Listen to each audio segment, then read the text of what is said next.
which is the deep dive into the numbers around the spring game and the attendance. I'm going to do a quick screen share here. We're going to take a look at a spreadsheet that I created showing the attendance of West Virginia and some of the other spring games around the country. So let me get that on the screen for you. All right. Now, when you look at this, obviously, West Virginia you see on the list, if you can see it. Hopefully you can. They are 14th. They had an attendance of about 10,160 at the spring game. That was good for 14th in the country. So not too shabby, right? In a minute, I'll tell you why there's kind of an asterisk by that. I'm going to give you the negatives and the positives here. But when you look down the list, you'll see Florida had the most attended with 56,500, a little over that. Then Ohio State, Michigan, Oregon, Tennessee, South Carolina, so on and so forth. Now, some interesting notes here. The Florida, obviously, their fans are super excited about DJ Lagway at quarterback. There's a lot of optimism around that program going into the 2025 season. Ohio State, despite being number 2 in the country and that attendance of over 40,000, it's actually a huge decline from what they saw a year ago. As a matter of fact, less than half of what attended last year's spring game. Now, there may have been a lot of coaches around the country are changing the format of spring games. They're not doing true spring games anymore. Some of them just treated it as a practice. And, fans likely aren't as excited about that. So that did affect attendance at Ohio State, but they were still the second most attended game in the country. You had Michigan at third at an estimated 40,000. Oregon, Tennessee, South Carolina, Auburn, then Washington, rounding out the top 8. Then you had Colorado. You have to get to number 9 before you get to a team that's not in the SEC or the Big Ten. Colorado, the prime effect still working. However, they have seen a slight decline each year since he's been there, but they still saw over 20,400 people attend their spring game. Then you have Clemson with 17 to 19,000 in attendance there, an estimated number. Then Oklahoma. Then Syracuse. Now, this was a surprise to me of this entire list. What Fran Brown is doing at Syracuse is remarkable. The second highest attended spring game in Syracuse history. What was number 1? Fran Brown's first year. Last year,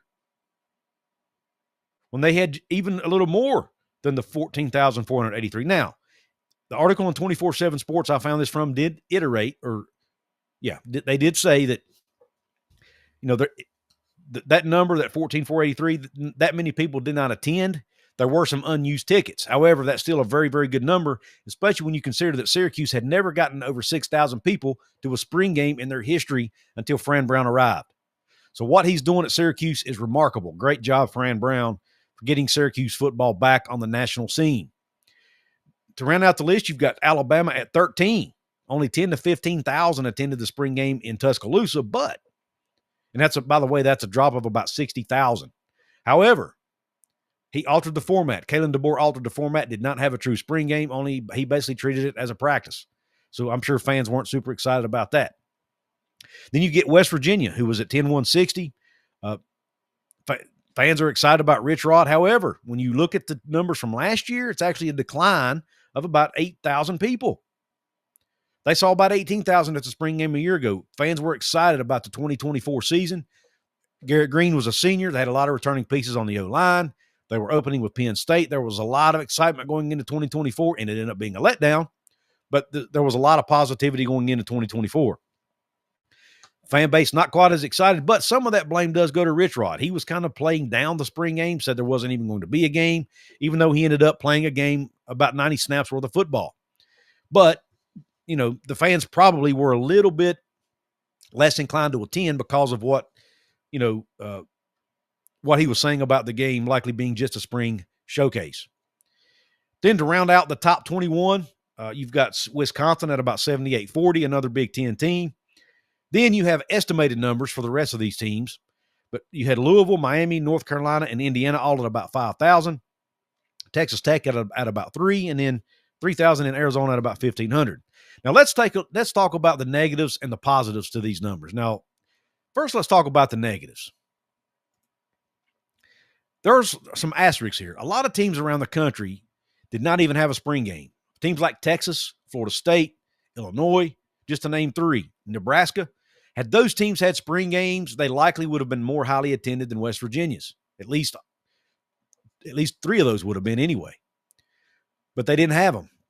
A couple of those teams didn't have them because they're remodeling their stadiums. Some didn't have them because they don't want teams scouting their players and, for the portal window, whatever. Had those teams had their spring games, West Virginia would not have been 14th in the country in attendance. So that skews that number a little bit. There was less competition. Also, when you look at the fact that the attendance dropped from a year ago by almost half, darn near half, it kind of takes some of the shine off of the attendance, doesn't it? At least it does to me. But here's the positive. I still think it's a positive sign when you look at West Virginia spring game attendance compared to these teams like UNC, Texas Tech, Louisville, and others.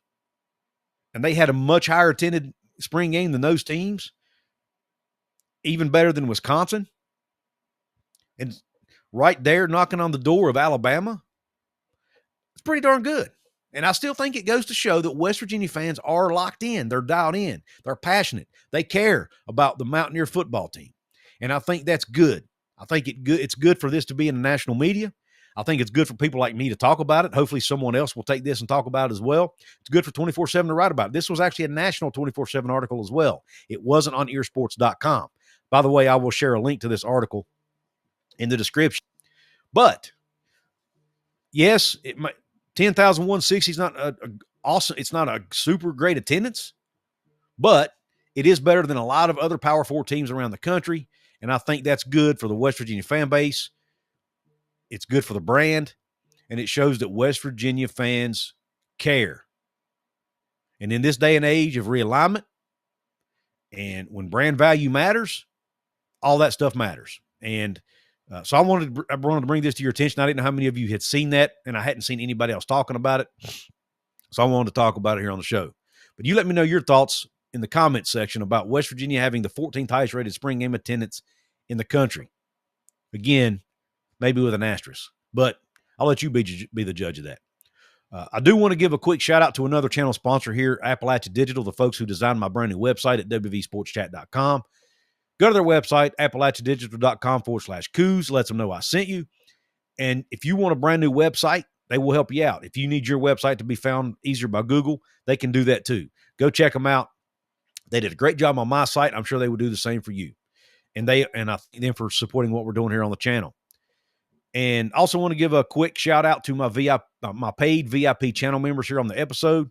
You can be a paid VIP member by hitting the join button below or hitting the join button over on my channel homepage. But the paid VIP members of this episode are Al Walker, Kenny Evans, T Jinx 048, H Bar Farkle, and Caleb Davis. Thank you all for your support of my show. I also want to remind you that you can support me absolutely free by hitting the thumbs up button on this video if you thought I earned it. Please subscribe to the channel. Help me get to 10,000. Please share it with your family and friends who like West Virginia Mountaineer sports and who like to watch YouTube.